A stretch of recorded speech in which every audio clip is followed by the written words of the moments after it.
I bet you hear this more than once. Pick a skill, post on social media every day, work for free to build a portfolio, document your journey, build in public. And look, none of that is wrong, but if you're actually broke right now, none of that helps you this week or next month. So I'm not going to do that in this video. Instead, I will walk you through the most realistic path that I know, from zero with no money, no audience, and no special connections. And I'm going to tell you some things that most people in this space will not say out loud because it doesn't make for a clean motivational video. I have watched a lot of people try to start something. Some of them made it work fast. Some of them are still getting ready 2 years later. The difference between those two groups is not talent. It's not even luck. It's a few specific decisions they made early on. And that's what this video is about. The first thing that you have to figure out is what you're actually going to do. And what's the mistake at this stage? It's that people start with the product. They think, I want to build an app, or I want to sell a course, or I want to start a dropshipping store. And only later they go looking for customers. That's backwards. The right order is person first, then problem, then product. You find a real person who has a real problem, and then you figure out what you can offer to solve it. So instead of sitting down and asking yourself, what niche should I pick? Ask yourself, who do you already know? Who in your life owns a business, works a job, or is trying to do something where they're clearly struggling with something specific? Maybe you have a friend who runs a small service business, but has a terrible website. Maybe you know someone who is really good at what they do at their job, but has no idea how to get more clients. Maybe there is a local restaurant that never shows up when you search for it on Google. Those are real people with real problems, and they will pay someone to fix those problems if that person shows up with a solution. You don't need to find a genius idea. You need to find a person and a problem. So start there. But not every problem is worth solving. Some ideas sound great on paper and they keep you completely broke in real life. So what I'm trying to say is that boring is better than sexy. You know why you keep seeing people online talking about starting agencies, launching courses, doing dropshipping? Well, that's because that stuff looks great on a thumbnail. But if you look at actual survival rates of small businesses, the ones that are still running 5 or 10 years later, it's not the sexy ones that survive. It's the boring ones. Home maintenance, equipment repair, accounting, business services, landscaping, cleaning. These industries are not exciting, but they make real money and they don't die in year 1. Thousands of small business owners are retiring every single day in the US alone, and many of them have no exit plan. They've built something, the customer base, the reputation, a working business, and they have no one to hand it to. That's not a sad story, that's an open door for you. I heard about a guy named Spencer Scott who wanted to start a trash hauling service. He didn't spend months planning it. He didn't rent a truck first. He just posted on a Facebook local group and said, "Hey neighbors, does anyone hate our current trash company? I'm thinking about starting a better one, and if enough people are interested, I'll do it. Here's a pre-order link," and he reached over $31,000 in annual recurring revenue before he even opened an LLC. I couldn't find that original Facebook post of his to make a screenshot here, but he shares his whole business journey on X, and this is another similar post on his personal Facebook page, and he claims that it resulted in 16 new customers and over $1,600 collected in 24 hours. That's what happens when you find a real problem in a boring industry that real people actually care about. Okay, So let's say you have an idea. You know the type of person that you want to help, and you know the problem that you're going after. Now what? Because this is the exact moment where most people freeze. They feel like they need more preparation, more confidence, more time. But what they don't realize is that speed is their advantage. When you have no money, no reputation, and no audience, that's actually a weird kind of freedom, because you have nothing to protect.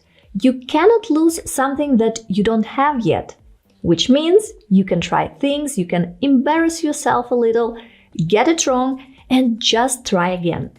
The people who figure this out early move fast. I have seen a friend of mine who spent 6 months building the website, writing a bio, designing a logo, picking the best colors before ever talking to a single potential client. 6 months of just getting ready.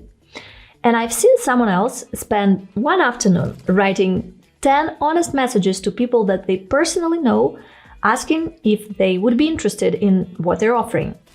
That second person had a paying client by the end of the week. They had the same starting point, but completely different results. Not because one person was smarter, just because one of them actually started. So the rule is simple. Don't spend weeks creating something that nobody has told you that they want yet. Go have just 5 real conversations first. If people say yes, then you build it. Now, once you have your idea and you know who you're going after, you need somewhere to actually run this business.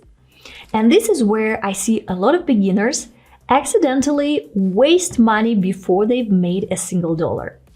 What usually happens is you start looking for tools. You need a way to build a landing page.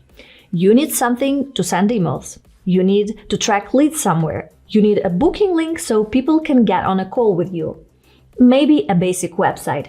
So you sign up for one thing, then for another, and before you know it, you're paying for ClickFunnels, MailChimp and Calendly, and some website builder, and you're spending between $150 and $200 a month before you made anything.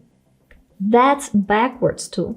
Instead of paying for 5 different tools when you're just starting out, High Level, who kindly sponsored this part of the video, gives you all of it under one subscription.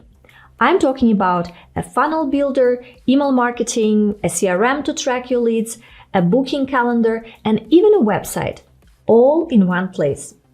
And it's built for exactly this situation.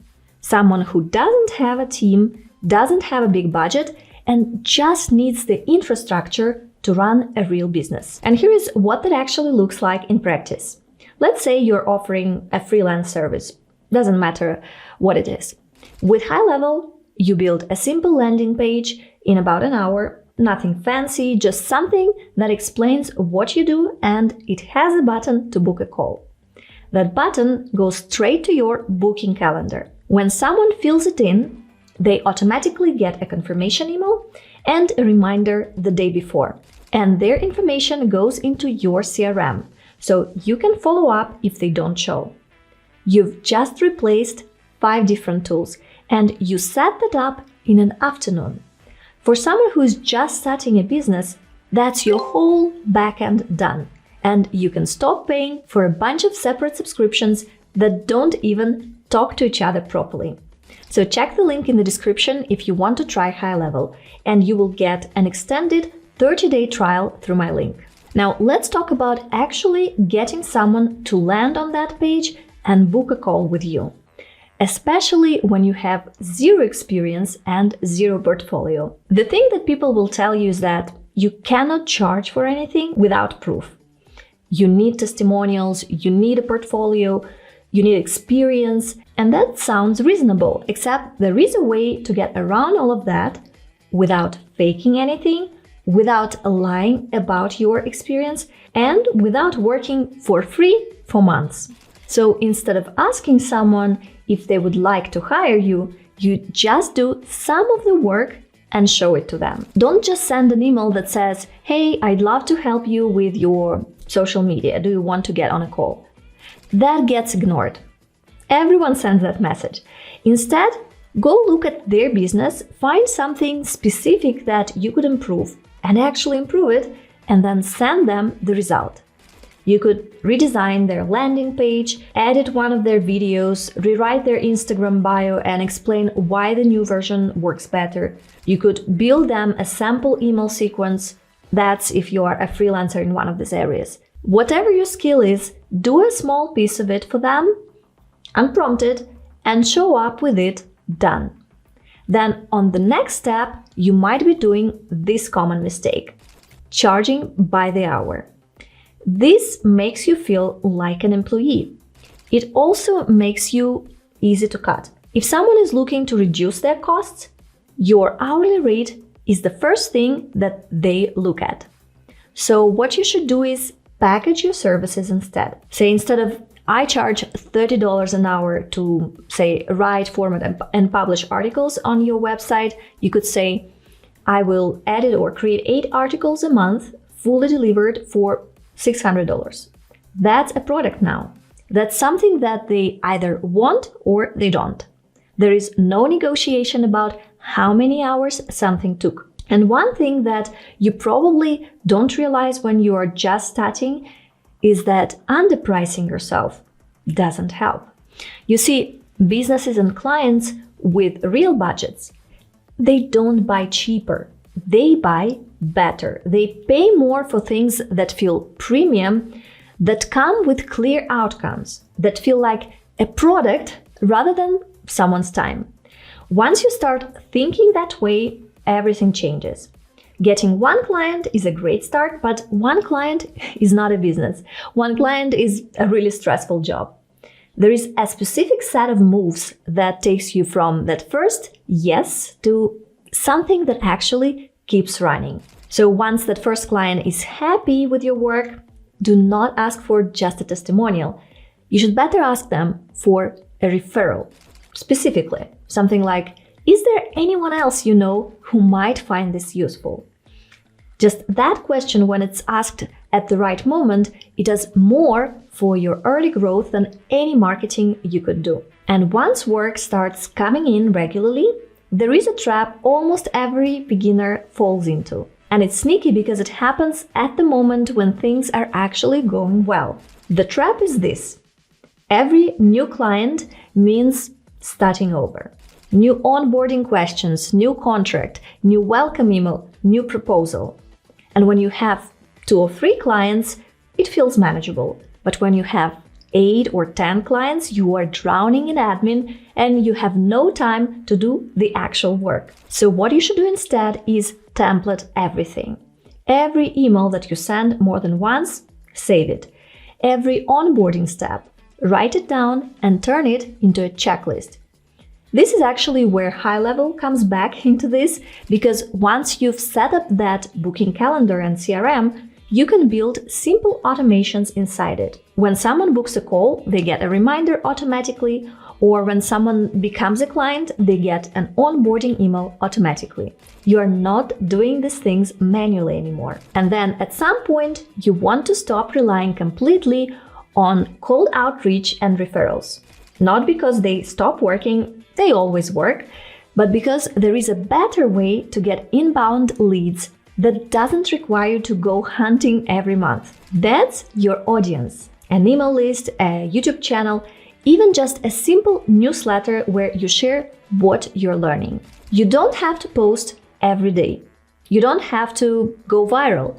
You just have to document what you're already doing, the wins, the mistakes, the lessons along the way. Because people who need what you offer are watching, and they need to trust you before they reach out. And the next thing, know your numbers. Most people who start businesses have no idea if they're actually making money or just staying busy. You need to know your numbers, your income, everything coming in, your expenses, everything going out. You don't have to be an accountant for this. You just need to know your numbers to make the right business decisions. You don't know if you can afford to take a lower paying client for the experience, if you don't know your numbers, or you don't know when you're ready to hire help. Now, if you want to know how I've built my productivity system so well that I can work now 4 to 5 hours a day instead of 12 hours I used to, then watch my next video linked up there. And I'll see you in that next one.